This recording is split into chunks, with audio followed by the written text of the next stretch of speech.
like to sigh. Some folks do, some folks do. Some folks long to die, but that's not me nor you. Long live the merry, merry heart that laughs both night and day, like the queen of mirth, no matter what some folks say. Some folks fear to smile, some folks do, some folks do. Others laugh through guile, but that's not me nor you. Long live the merry, merry heart that laughs both night and day, like the queen of mirth, no matter what some folks say. Some folks sit and scold, some folks do, some folks do. Soon be dead and cold, that's not me or you.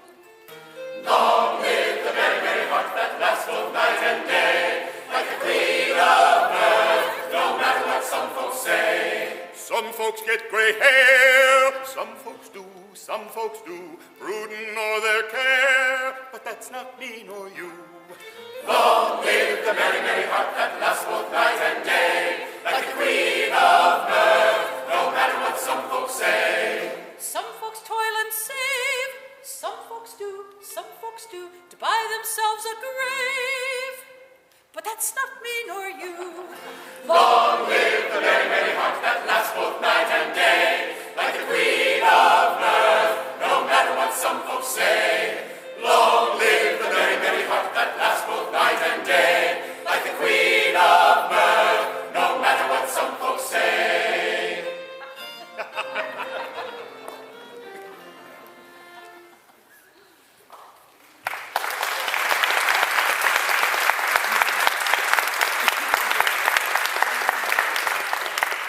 Well, welcome here. This is the Washington Revels Heritage Voices and Jubilee Voices. How many of you are fans of the Revels, familiar with the Revels?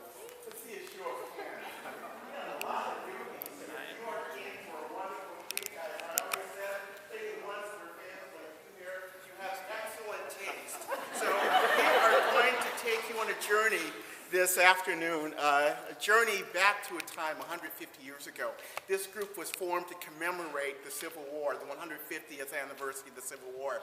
So we will take you on a musical journey back to that time, sharing with you songs that illuminate the heart, soul, the hearts, and the spirit of that time. We'll take you from the battlefields to the parlors, we'll also sing about the lives of some of the enslaved Americans at that time. But now we're going to go to the political landscape. We are in the Washington area, so it's only fitting. So this song, a political song, sung when Lincoln was running for president, Lincoln and Liberty Too.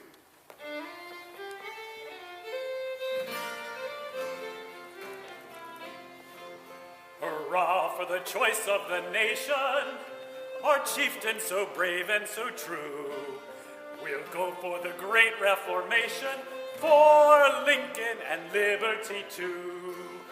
We'll go for the son of Kentucky, the hero of Hoosierdom through, the pride of the suckers so lucky, for Lincoln and liberty too. Then up with the banners so glorious, the star-spangled red, white, and blue. We'll fight till our banner's victorious, for Lincoln and liberty too. To all you true friends of the nation, attend to humanity's call. Come aid in the slave's liberation, and roll on the Liberty Ball.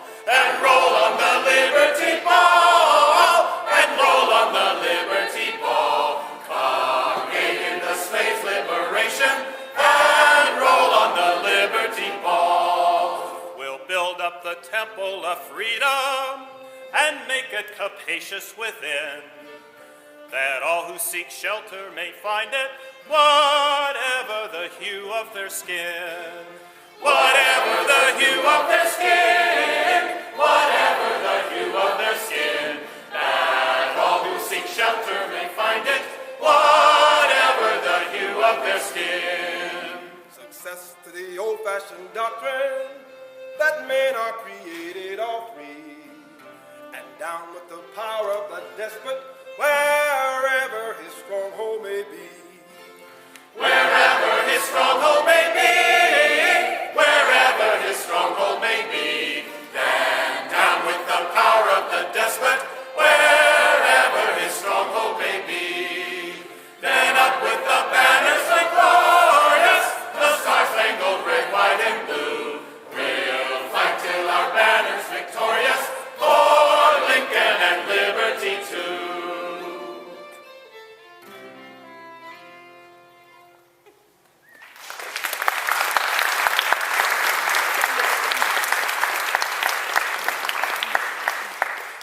the notion that men are created all free was not a reality for African Americans who were trapped in the powerful economic institution of slavery.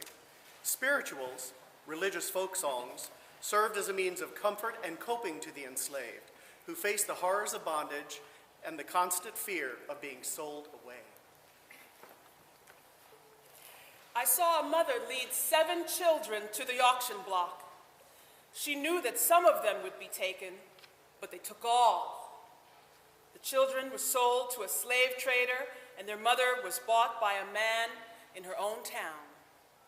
Before night, her children were all far away. She begged the trader to tell her where he intended to take them. This he refused to do. How could he, when he knew he would sell them one by one, wherever he could command the highest price? Harriet Jacobs, 1961.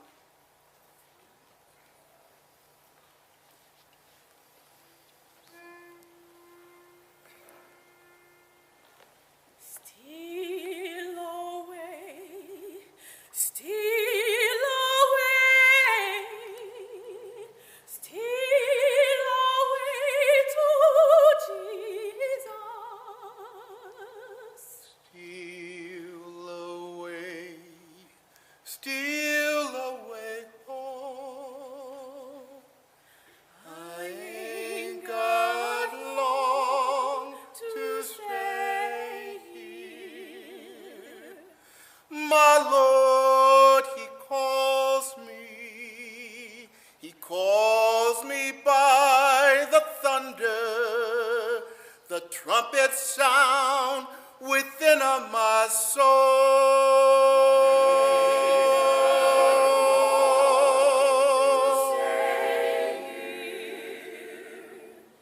Steal away, steal away, steal away to Jesus. Steal away, steal away home. I ain't got long to stay here. Green trees are bending, oh, sinner stands a trembling, a trumpet sounds within my soul. I ain't got long to stay here. Steal away, steal away, steal away to Jesus. Steal away,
Spirituals like Steal Away were more than just songs about faith.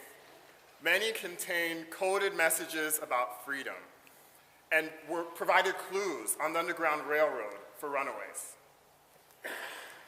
Wanted, Harriet Moses Tubman, Negro slave about 5 feet tall, scars on her neck and a deep scar on her forehead.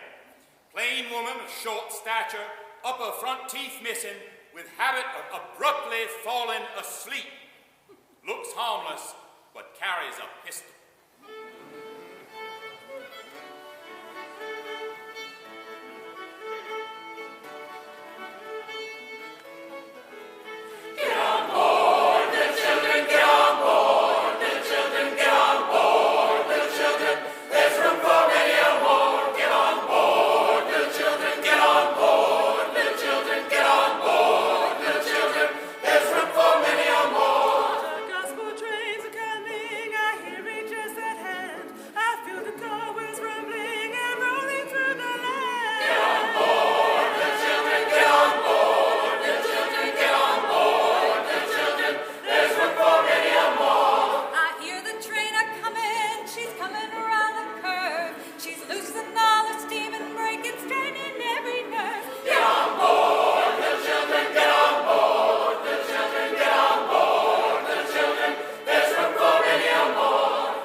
My distinct honor and delight to introduce to those of you gathered here at Christ Church and to welcome the 16th President of these United States, Abraham Lincoln. Mr. President.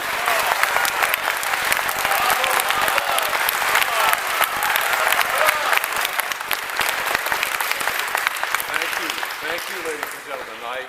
Frankly, I wasn't expecting this warm of a welcome in Maryland. I have unfortunately treated you rather difficultly. There's several times that I've forced things on you that have been very difficult decisions for me. I was in a conversation just moments ago in which someone had accused me of being a tyrant. I believe the Maryland song includes some reference to that, if I'm not mistaken. And I tried to explain, well, the city of Washington, D.C. was essentially defenseless when I came to office. And some of the military men who we would have counted upon decided that they needed to go to the, across the river. In fact, I asked General Lee to be the commander of the Army of the Potomac. And his loyalties were to his state of Virginia. The most difficult, perhaps, was the decision to revoke habeas corpus, which is, of course, one of the rights we guarantee with the Constitution. But the president sometimes has to make very difficult decisions, and this is a very difficult time. I must apologize to you, probably, for one of the most serious breaches of public and political etiquette I had to arrest some of your representatives. I asked the Wisconsin 3rd to arrest many of the Maryland representatives. Now, that's not a good thing to admit in a Maryland congregation, but you received me with such warmth that I felt I might mention it and perhaps clear the air just a little bit. It does remind me of a story, too, as well, and if you'll beg my giving you another one of those examples, I recall a story of two young men in an apple orchard, and they were running across, naturally enough, as young people do, when a dog started to chase them, a ferocious dog. And one of them was, sly enough to climb up a tree, but the other was being chased by the dog. Let's pretend that this young man here was being chased by that dog, shall we? He was running, and finally he figured, well, if I run fast enough and close enough to the tree, I'll probably be able to grab the tail of that dog. And that's exactly what it did, because the dog had to make a bigger circle, you see. He was a very smart young man. And by the time he got in closer, he was able to grab the dog's tail. Well, then he cried up to the fellow in the tree, your best friend. He said, "Get down here and help me with this dog." And your friend said, "What do you want me to do?" And you said, "I want you to help me let go of this dog's tail." Now, that is exactly my dilemma. I'd like to let go of the tail here, but I can't. We are one country. In my first address to the nation, Mr. Nicolay, I believe you have that speech here. Sir, I made it fairly clear that I did not wish us to part. We must not be enemies. We must be friends. That's not the passage I'm looking for in particular, Mr. Nicolay. This is my secretary, Mr. Nicolay, please. I believe I said, physically speaking, we cannot separate. We cannot remove our respective sections from each other, nor build an impassable wall between them. A husband and wife may be divorced and go out of the presence of one another, beyond the reach of each other, but the different parts of our country cannot do this. Perhaps in a church it's good to remember the sacred union of marriage. We are a sacred union. I took a vow to defend the Constitution and that union.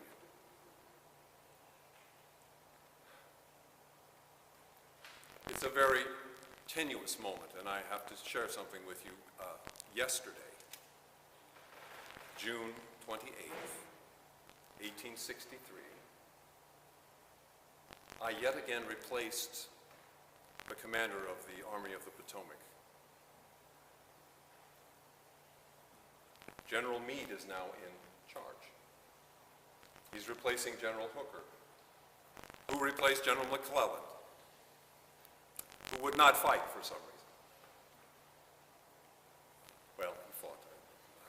Difficult. At any rate, I mention this to you because we're in the auspice of a very great moment. I believe there will be a great action in Pennsylvania in the next few days.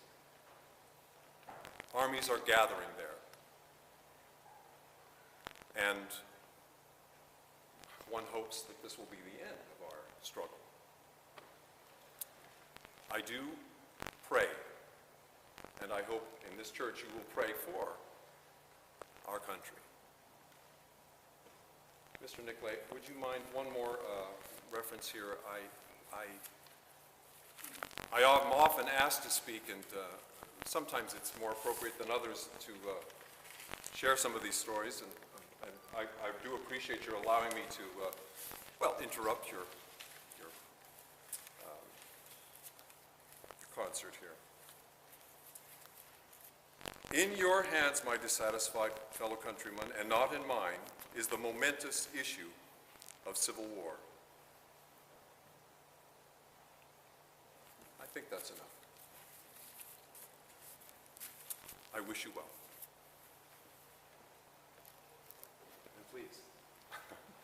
Now I will take the music.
cheer.